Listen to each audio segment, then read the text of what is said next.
Ada tanggal di bulan Maret yang akan selalu diingat oleh bangsa Indonesia, yaitu tanggal 11 Maret, yang mana akan mengingatkan bangsa Indonesia terhadap salah satu kontroversi besar dalam sejarah Indonesia. Sebuah kontroversi yang melibatkan sosok penting Indonesia, yaitu Soekarno dan Soeharto. Juga membuat peristiwa-peristiwa penting lainnya di Indonesia terjadi. Surat Perintah tanggal 11 Maret tahun 1966 atau Super Semar merupakan salah satu kontroversi terbesar dalam sejarah Indonesia. Bermodalkan Super Semar, Soeharto yang saat itu menjabat Menteri Panglima Angkatan Darat mendapat mandat dari Presiden Soekarno untuk memulihkan keadaan pasca gerakan tanggal 30 September. Yang selama ini dikaitkan dengan Partai Komunis Indonesia. Namun, secara perlahan Soeharto melakukan sejumlah langkah strategis yang membuat dia mengambil alih kepemimpinan nasional. Adapun kontroversi terbesar adalah saat ini tidak ada yang tahu di mana keberadaan Super Semar. Salinan terkait kepemimpinan nasional itu hingga saat ini tak terlacak.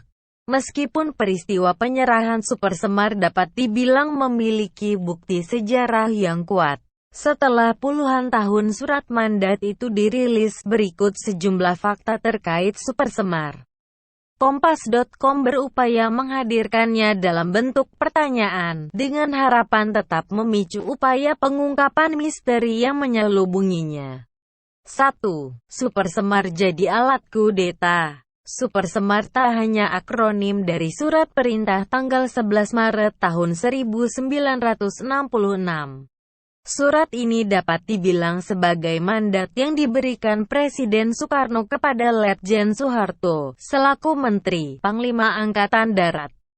Dalam naskah Super Semar, disebut bahwa Soeharto dapat mengambil segala tindakan yang dianggap perlu untuk mengawal jalannya pemerintahan ketika itu.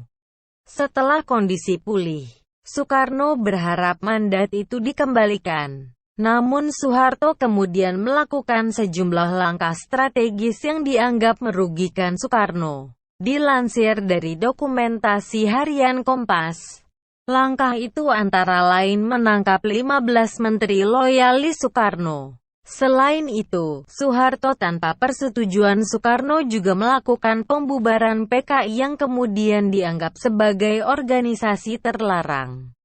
Desmiling General itu juga membubarkan Cakrabirawa selaku pasukan pengaman presiden, serta berupaya mengontrol media. Langkah Soeharto itu disesali Soekarno yang menganggap telah melampaui wewenang pengemban Super Semar. Presiden Soekarno membantah bahwa Super Semar adalah alat untuk transfer kekuasaan kepada Soeharto. Hal ini disampaikan Soekarno dalam pidato yang disampaikan saat peringatan proklamasi kemerdekaan tanggal 17 Agustus tahun 1966. Dikiranya SP tanggal 11 Maret itu suatu transfer of authority, padahal tidak. Kata Soekarno dalam pidato berjudul, "Jangan sekali-kali meninggalkan sejarah," atau lebih dikenal dengan sebutan jas merah. Sejarawan Asfi Warman Adam pun menilai bahwa Super Semar menjadi alat bagi Soeharto untuk melakukan kudeta merangkak. Soeharto sendiri sudah membantah mengenai tuduhan kudeta. Dikutip dari arsip harian Kompas, Soeharto yang saat itu menjabat presiden mengatakan bahwa Super Semar hanya digunakan untuk membubarkan PKI dan menegakkan kembali wibawa pemerintahan. Kata Presiden Soeharto, tidak pernah menganggap Surat Perintah tanggal 11 Maret sebagai tujuan untuk memperoleh kekuasaan mutlak. Surat Perintah tanggal 11 Maret juga bukan merupakan alat untuk mengadakan kup terselubung. Demikian kutipan di harian Kompas terbitan tanggal 11 Maret tahun 1971. 2. Siapa saja terlibat? Secara mendasar, Super Semar melibatkan Presiden Soekarno dan Letjen Soeharto. Namun, surat itu tidak diberikan langsung melainkan melalui perantara 3 jenderal. Dengan demikian, ada 5 orang yang terlibat dalam penyerahan surat sakti tersebut. Selain Soekarno dan Soeharto, ada juga nama Brigjen Amir Mahmud, Brigjen M. Yusuf, dan Maijen Basuki Rahmat. Soekarno selaku presiden pada Jumat pagi, tanggal 11 Maret tahun 1966, sempat mengadakan rapat kabinet 100 menteri. Namun dia harus meninggalkan lokasi setelah mendengar ada pasukan tak dikenal di sekitar Istana Kepresidenan di Jakarta. Amir Mahmud selaku anggota kabinet kemudian melaporkan kondisi terakhir di istana kepada Soeharto. Kemudian bersama M. Yusuf dan Basuki Rahmat, mereka bertiga menemui Soekarno yang sudah berada di Istana Bogor untuk menyampaikan permintaan Soeharto. Permintaan Soeharto untuk diberikan mandat khusus tidak dianggap luar biasa oleh Soekarno. Mengingat situasi pada hari-hari itu memang tidak menentu. Demonstrasi mahasiswa menentang pemerintah berlangsung setiap hari sehingga mengganggu aktivitas pemerintah. Di Istana Bogor, Presiden Soekarno didampingi oleh Wakil PMI, Menlu Subandrio, Wakil PM2 Ketua MPR S. Khairul Saleh, dan Wakil PM3 Jelei Mena. Di tempat itu juga hadir Panglima Kodam Siliwangi Maijen Ibrahim Aji. Sempat muncul desas-desus bahwa ada juga jenderal keempat yang hadir, yaitu Wakil Panglima AD, Brigjen Maradén Pangabean. Ajudan Soekarno, Soekarjo Wilarjito, bahkan menyebut Maradén menodongkan pistol saat meminta dibuatkan surat mandat untuk Soeharto. Namun, pernyataan Soekarjo telah dibantah Maradén, M. Yusuf, juga Subandrio. 3. Soekarno menyesali Supersemar, keberadaan naskah asli dan perbedaan interpretasi mengenai Supersemar menjadi permasalahan ketika itu. Soekarno menilai bahwa Soeharto tidak berhak melakukan itu, walaupun ia menggenggam Supersemar. Ia akhirnya mengeluarkan Supertasmar, surat perintah tanggal 13 Maret tahun 1966. Ini merupakan surat perintah yang dikeluarkan Soekarno untuk mengoreksi Supersemar. Dalam buku Menggugat Kudeta Jenderal Soeharto, dari Gestapo ke Supersemar, 1998, karya M. Hanafi, disebutkan bahwa kelahiran Supertasmar berawal ketika Soekarno marah mendengar kabar bahwa Partai Komunis Indonesia dibubarkan oleh Soeharto. Kekeliruan langkah Soeharto dalam menginterpretasi Supersemar itulah yang memicu Soekarno mengeluarkan Supertasmar.